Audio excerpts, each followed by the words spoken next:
யார் இந்த நருட்டோ தெரியுமா? பொதுவா பல பேர் சொல்ற ஒண்ணு, நருட்டோ அப்படிங்கிறது ஒரு அனிமேட்டட் சீரிஸ், ரொம்பவே சக்தி வாய்ந்த ஒரு கேரக்டர் அப்படின்னு. உடனே பல பேர் கேட்கிற ஒண்ணு, சரி இதெல்லாம் இருக்கட்டும், ஃபர்ஸ்ட் நருட்டோ அப்படிங்கிற அந்த ஒரு அனிமேட்டட் சீரிஸ் எப்படி உருவாச்சு, அதுக்கான காரணம் யாரு அப்படின்னு.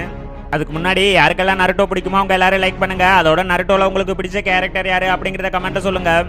ஃபர்ஸ்ட் இதெல்லாம் இருக்க, ஜப்பானை சேர்ந்த மசாஷி கிஷிமோடோ அப்படிங்கிற ஒருத்தருக்கு நம்ம ஒரு நல்ல அனிமேட்டட் சீரிஸ் கிரியேட் பண்ணணும் அப்படின்னு ஆசை. அதுக்காக ஃபர்ஸ்ட் டைமா 1997ல நருட்டோவை படமா வரைஞ்சு கதையை சொல்லி ஒரு சில மேகசீனை ரிலீஸ் பண்ணியிருக்காரு.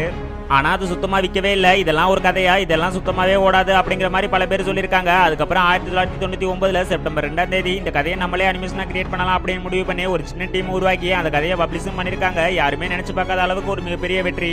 அன்னைக்கு யாரு இதை பார்த்து இதெல்லாம் ஒரு கதையா அப்படின்னு சொன்னாங்களோ அந்த ஒரு கதை தான் இப்ப பல மொழிகளில் உலக மக்கள் அதிகமாக பார்க்கப்படுற சீரீஸ்ல ஒன்றாவும் இருக்கிறதோட நருட்டோ அப்படிங்கிற அந்த பேருக்கு தனி ஒரு ஃபேன்ஸ் கூட்டமே உருவாகி இருக்கு.